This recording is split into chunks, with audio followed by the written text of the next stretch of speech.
Okay, so I just received this in the mail.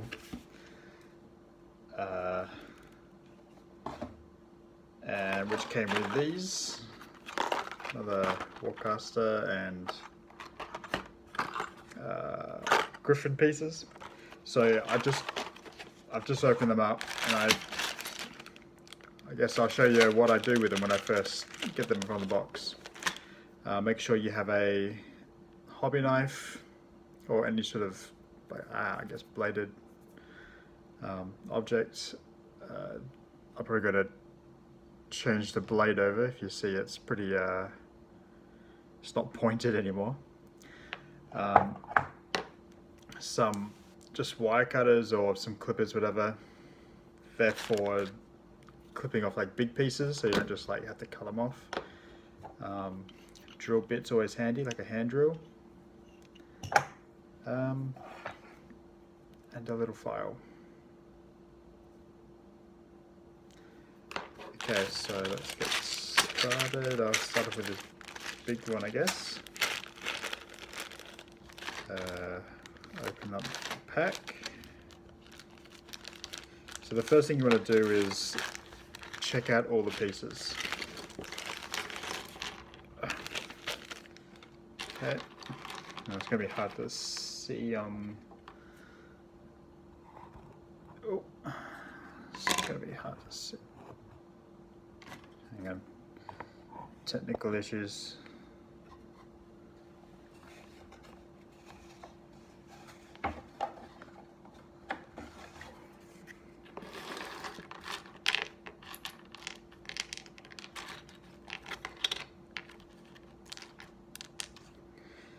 Right, so you get a whole pile of pieces, like that. You just got to find out what goes where and what does what. I like to always start off with the obvious piece. That looks like the main body. You got legs. Where the hole is tells you which way it goes. So it'll go that way. The other leg would then go that way.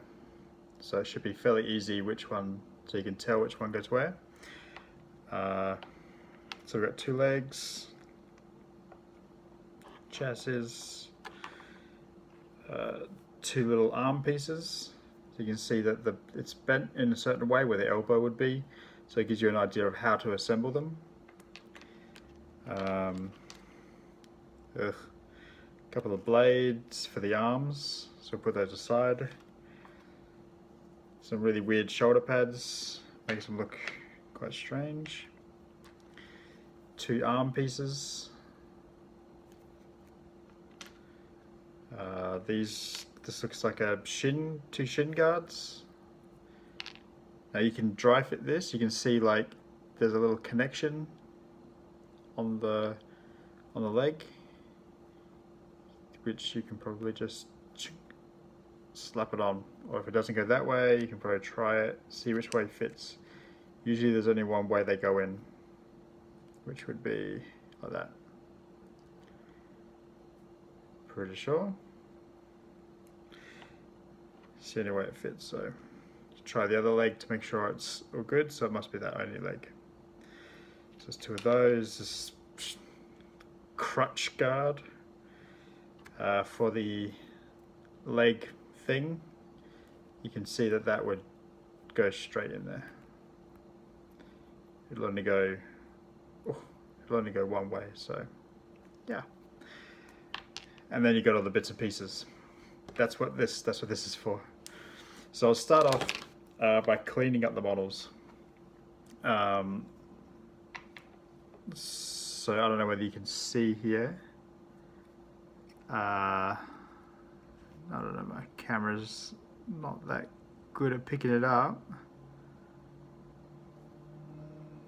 Maybe there. You can see here there's like a bit of flash. It doesn't belong. It's supposed to be nice and smooth. So what I do, I use the edge of the blade, kind of like kind of like if you go to the barbers to get a shave and they use the flat side of the blade to cut off all the hair. It's the same deal here. Cut towards yourself like you're slicing an apple or whatever, but you're just slicing off some of the flash to make it all nice and smooth.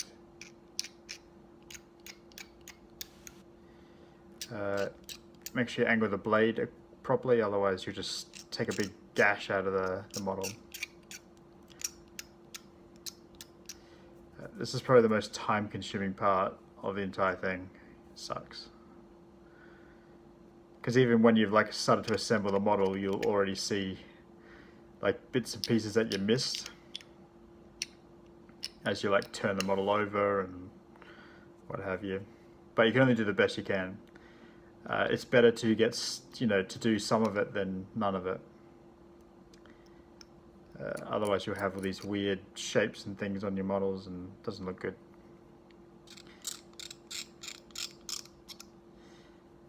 Some kits you'll find they like the casting is done really well, so you wouldn't have to do as much of this. But other kits, especially these like plastic ones mainly, they are the worst.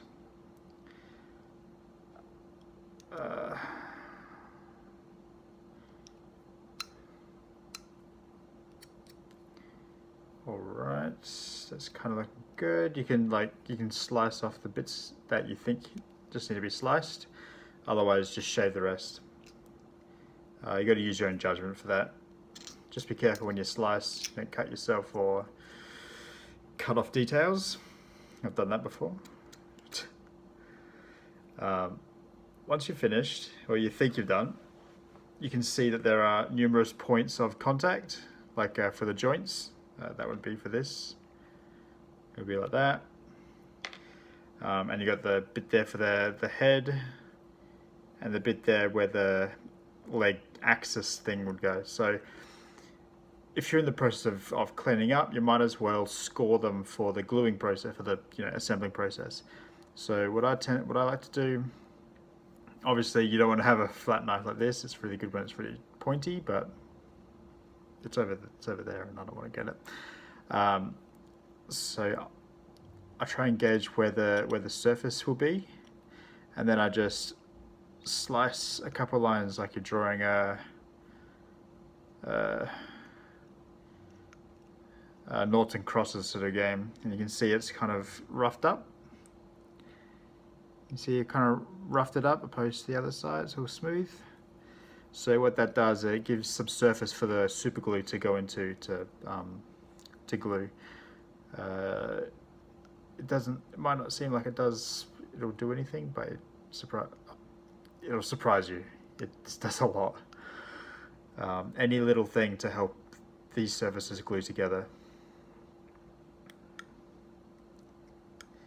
Okay, see I'm already cleaning up pieces I missed. Okay, and you just do the same where the head would be. The reason I'd like to do this now is because I've already got the knife out and it's just easier. Sometimes you don't need to do it, like these areas here, these two bits here. That looks like an object would actually go inside, like that. You don't. There's enough surface area for the stuff to do. But if you want to, you can score it. Just do the best you can. There's no wrong way of doing it. Now this part here is round, so just be super careful. I've already,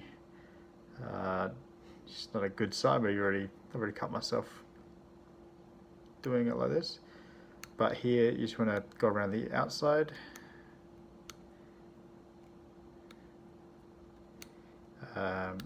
So this is the same reason, it's to give some roughage to the surface. Doesn't have to be crazy, just enough to get the glue in. So you can see it's just a bit rough. And I think that's it for that. Yeah, there you go, one piece done. Put it on the side. And essentially you just examine every piece. So you can see there's a bit of stuff on there. So you just slice that off instead of shave it because it's a bit big. There you go, looks a little better, because that's going to be a surface of glue on. A lot of the flash is usually on the outside, like on the edges of things. Just be careful when you do it. Can't stress that enough, because it's not fun when you cut off a piece of detail of your model and then you have to rebuild it. It's not cool. Cool, so these, again, these ones here, because they've got holes and quite roughed joints, you don't need to really score them. So thanks Privateer Press for making that easier for me.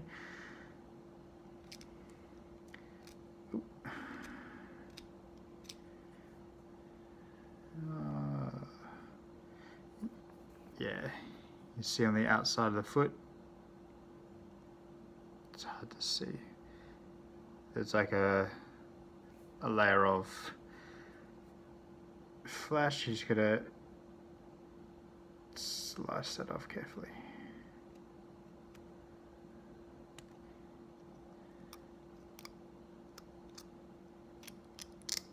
Get off. Cool. Looks much better. Awesome. 2 legs down. Shin things. Just keep slicing around.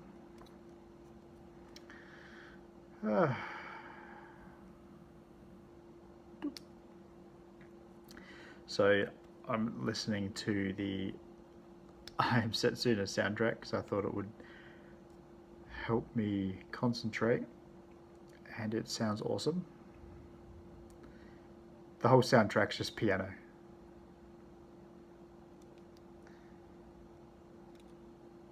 If you haven't played it, it's kind of like I Am Setsuna is like Chrono Trigger, more simplified Chrono Trigger. This doesn't mean it's a bad game. Characters are interesting. The twist at the end is, it's not like ingenious. It's not like Square Enix's best work, but the ending is interesting because it's all to do with time and dimensions, and I guess I don't want to spoil it. So, but time is a big deal. It's meant to be a homage to Chrono Trigger, but more cutesy. So yeah. Oh yeah. Oh, sorry. I'm working on these silly arm things. Okay, so this is another like flat surface I'm going to be slicing out, but just check the elbow so you know which sort of where to do it.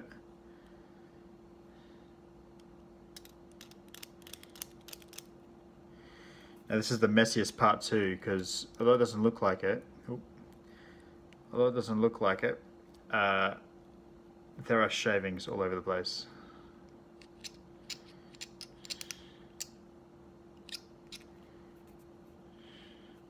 Like when I assembled the last ones, I had to vacuum afterwards because it's just a big mess. Okay, so if you grab the main piece, so say you want this one on the left arm, sorry, right arm, no, left, yeah, jeez. So you can sort of see where the joint's going to be. You just sort of mark it out, or you just remember it and you just slice at that area. It doesn't matter if you slice at the wrong area, because these pieces here tend to be covered by other pieces. Of course, you don't want to just assume it's going to be covered up. You can probably, test it out on other pieces, but like dry fit to see what is exposed, what isn't. But because I've already assembled one, so I can see the only exposed pieces are underneath. And even then, it's like you can generally paint over it if there's like small slices or anything. But yeah, that's what it's going to look like at the end. Not a big fan of that white plastic, the new plastic they use. It's very soft, I guess, and it's weird. Also it's white, so it's really hard to see any like detail on it. Rough up the same one down here. This is where the arm piece go into the socket, like that. So generally just slice up the tip, because that's where the main joint's going to be. I think these are the pieces that I cut myself on. Awesome. There you go. So you can see it's a bit rough. All good. Throw it on the side.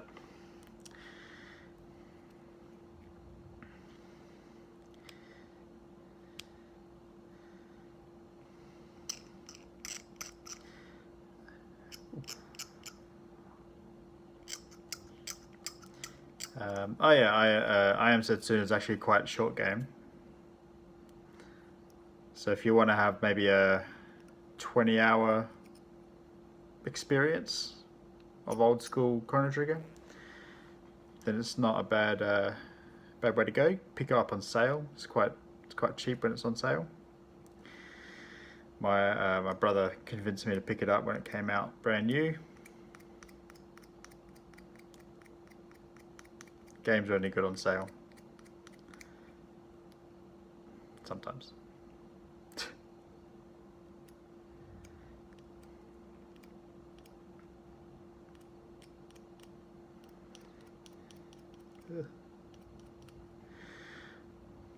Cool. Just two done. Okay, these bits here. Again, you can see a bit there that's kind of not meant to be. So you just run the blade down.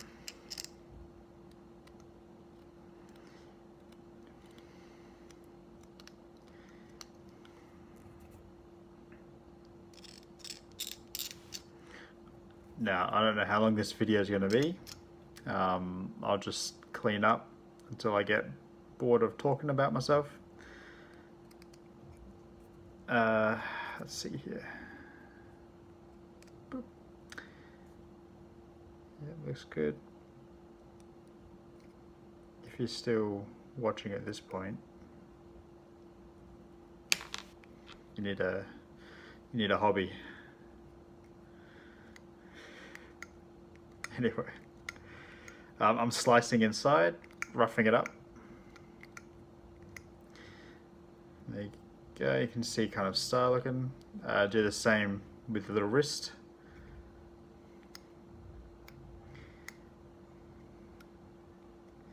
Don't need to be too rough. There you go, one piece down. There you go, almost finished with this model. And then, yeah, I think I might end up with this model here. You get the gist. It's time consuming. Although it's only been like 18 minutes, 18 and a half minutes, which isn't bad. But I think the next time I'll record, I'll show you how to clean the model. I'll go through the cleaning process and why you got to do it.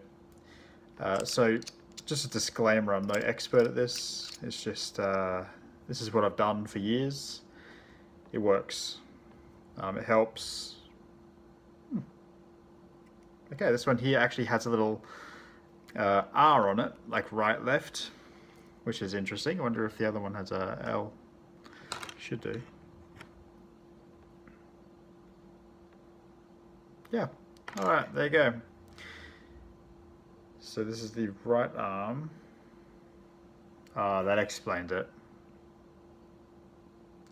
So there's a little detail, don't know whether you can see it, little detail on top, and it's not on the bottom, so it tells you which way it goes. I wonder if I did that one. Oh yeah, did this one right. Fluke. So you gotta be quite observant and you know, roll high on that perception checks. Ah, right, that's something I can talk about. I've been playing D&D, or trying to. Coordinating nerds is a hard time. But I've been playing like a somewhat hex crawly sandbox game. I got no plot. I got no plot. No plot for the game, but it seems to work every time I run one. This one here is set in the land of Esalen. The culture is like Ottoman Empire style, because why not? And it's always fun when I have no plan and I just have the setting, because the players tend to make my job easy by giving me a lot to think about and to make for the game. Sometimes random encounters also has been helping. So, for example, in our first time we played, I rolled up a giant crocodile for them to fight. But I've also got a table as to the NPCs, like motivation and stuff. And this crocodile wanted power. Oh, what was it? He wanted power. And he was very like patient and smart. And I thought, what kind of, I mean, I you know, beasts that have that kind of aspect to them, but power, like, why would a natural creature want power? Like, what does that even mean? So, giving it a bit of a thought, I made this giant crocodile a primordial god that's been waiting for a magic user to come by to communicate with. Therefore, in my setting now, magic is quite rare, which is I never intended, but it makes sense and it makes the game more interesting. Of course, the players don't know that. I didn't have any idea, but this crocodile god wants power through the. It's kind of like a not calcify, that's the wrong word. Petrified arcana. In my setting, there's a big mountain, like a big mountain rock thing called the Ebony Spire, I think, and it's basically the it's petrified the Arcana network that links the mortal realm with all the other realms in D&D universe, and that's been severed, and so the Arcana, the invisible Arcana that links all these planets together, all these different realms, has it's been severed, and in some way it's been petrified, and the remains, can be seen, although they're not understood. So it's just, a millennia later, and people just see it as a interesting feature. But a creature as old as this crocodile god is like, yeah, he wants to use it, and the way he uses that stone, the petrified arcana, is to awaken it or empower it with blood of a sacrifice. And so when he emerged from the waters and started speaking with this magic user, someone who he could understand, he demanded sacrifice, or be consumed themselves. And so one of the players was like, made a pact with him to bring him what he wants. So he gains this power through the awakened arcana by the blood. Long story short, the player ended up luring their patron to this crocodile guard. His name is Knept, and they sacrificed him, used the right ritual that Knept's instructed. The blood has to pour into this petrified arcana, which then swallows it up like a sponge, pretty much. So they like opened up his throat, put it in the throat, and just sucked all his blood out of him. Then with this stone that felt heavier as it soaked it up, they presented it to Knept, to which Knept was very delighted. But then they found out that it's the blood is sweeter, the energy is more potent if it comes from a willing sacrifice or from a servant. So that's when I had to try and convince the players to get into become servants to this ancient god, which, by the way, is not a good god. With further thought, I kind of made him, I guess, kind of like vampiric, like a blood mage, maybe one of the originators of blood magic, which is what in my setting, which what like vampires are. Elves that have delved into the blood magic, they're vampires essentially. So anyway, they all accepted the gifts of Knept, which they can all now. They basically they open up their veins, and then they channel the arcana within them to use the boons from Knept himself, kind of like warlocks. And so they can use powerful like level 1 magic. I mean, they're only level 1, but level 1 magic, which is more than what some of them can do, and it definitely helps them out. They haven't done it yet. I'm trying to get them to use their blood magic, because they got to risk. They basically spend HP to do the magic. And one of the characters, the one with the magic, is already a warlock. So I wonder how him having essentially 2 patrons is gonna affect his relationships. But the blood magic means that he could use Knept's boons, his the magic from essence of blood. He can use that to channel any spell. So if he's out of spell slots, he can just exchange HP for it. Okay, so here I'm using my snippers. Just be careful you don't cut like any other detail off. And it should be fairly straightforward. Just cut them all off.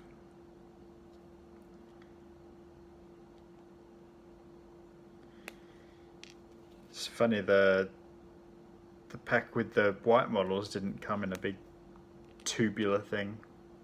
You probably just break them off too, but I don't recommend that, because sometimes it breaks off the details. So I haven't needed my my file yet, but sometimes some details are quite hard to reach, or it just doesn't come off with a knife, and a file might be better, but this one looks pretty alright.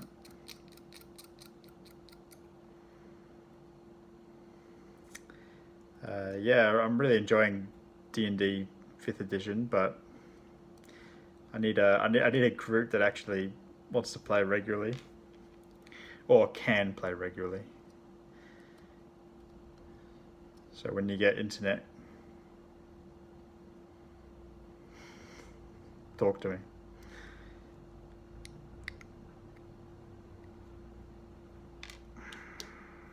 Almost done. Just cleaning up this bits. So once you've sliced them up and clean them up like this, you don't want to assemble them straight away. So refrain from jumping ahead, because there's a very important step that comes next.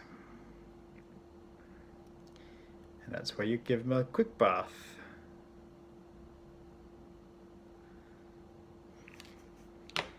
Oh, I want to show you all the mess that's down here, but I don't think it'll pick up on the camera. It's filthy. Okay, so these are pretty good. Fine. You can also rough them up with a file. Like these little joints here, they're very tiny. Even just giving a bit of surface roughage, again, it makes a big difference. I don't want to use a knife because you cut yourself quite often.